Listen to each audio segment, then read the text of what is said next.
Hey, what's up, everybody? Me back again with another Raw review. Uh, this week's Raw was a lot better than last week's, I'll tell you that. The only downfall of this week's Raw was it being pre-recorded. They did it in Mexico City, so I believe they aired the show or did the show on Saturday. So it wasn't live, so it kind of was a letdown. But other than that, I thought this Raw was all right. It could have been a little bit better, especially since it's a go home pay per view, go home show, as they say, because it's leading into the pay per view. But yeah, let me get things started.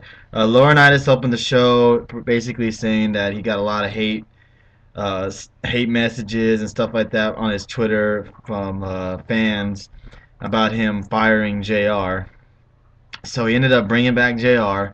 JR was walking towards the commentary table when he said, "No, JR, you're not commentating tonight. You're wrestling." So automatically, I wasn't very pleased with that. I knew it was going to be some sort of tag match with him and Cole facing each other, which it was. It ended up being JR and Cena versus Del Rio and Michael Cole. The winner of the match got to pick the stipulation for the world title match at the pay-per-view. So that was about it. That ended that segment, and we went on to the matches.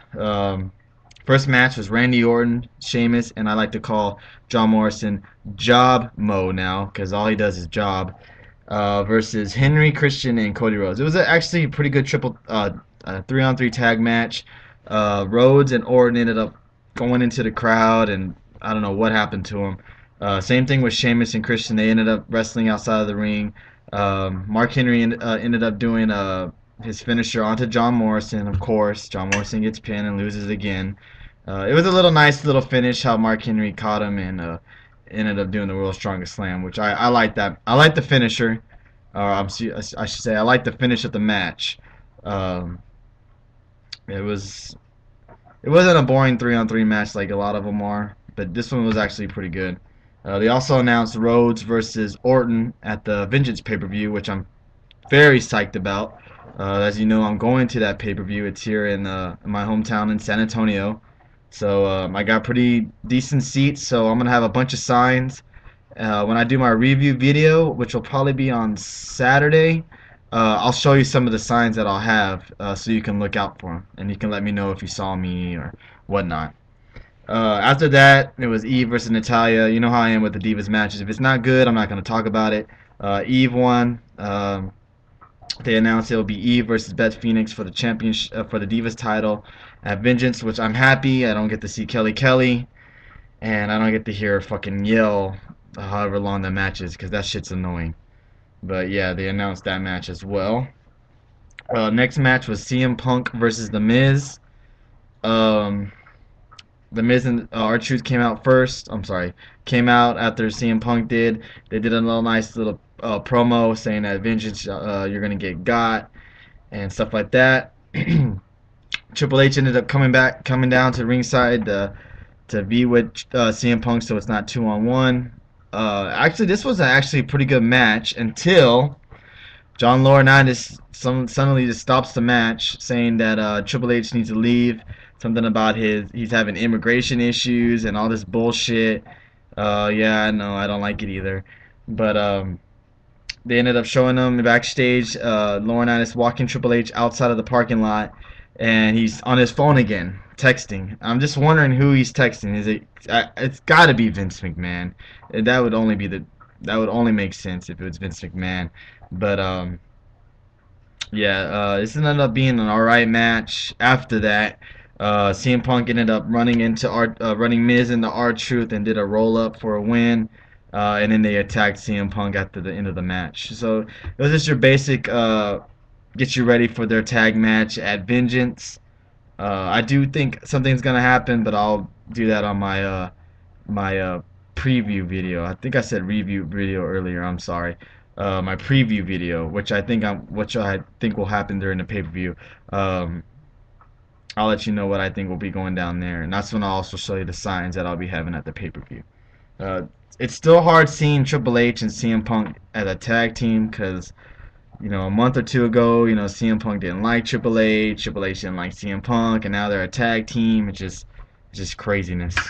and I really don't care for that. But I think it'll still be a good match, and some kind of swerve will go down, in my opinion.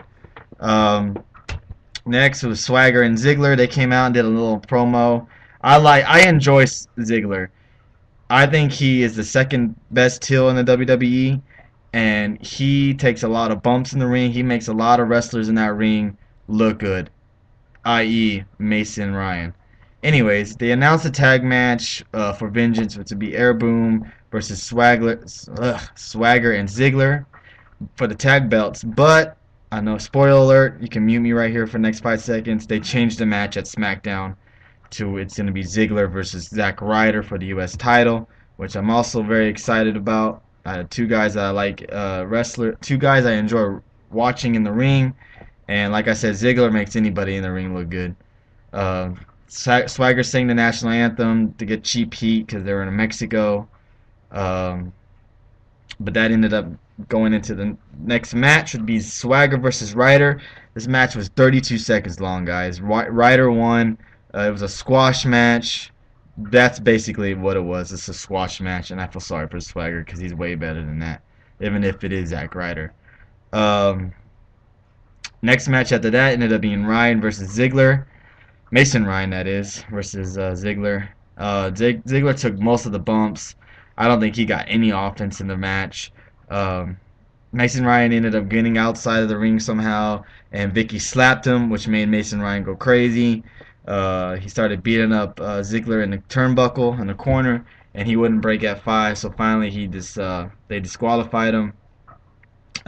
He ended up doing his move to Ziggler at the end of the match. After the match was over, so I don't know why they're giving Mason Ryan such a push. He sucks. He's looks like he's fucking a robot. You know, he's so muscular. He looks like he can't even fucking walk or move in the ring. He needs to get a haircut. I'm sorry, that hairdo just bothers me.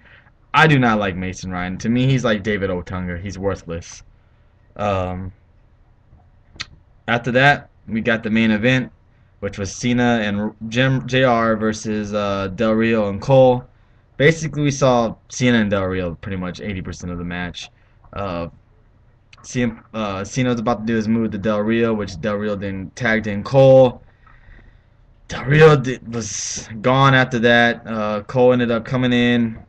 Cena did his finisher, got JR in the ring. He did a little ankle lock, and Cole tapped out. It was an okay match. I guess the crowd heat that they were giving was pretty good. Made the match a little bit better.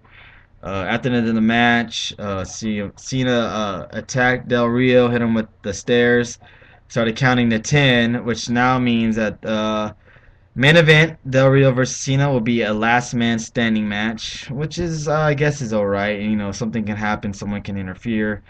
Um, so yeah, that's about it. That was basically Raw in a nutshell.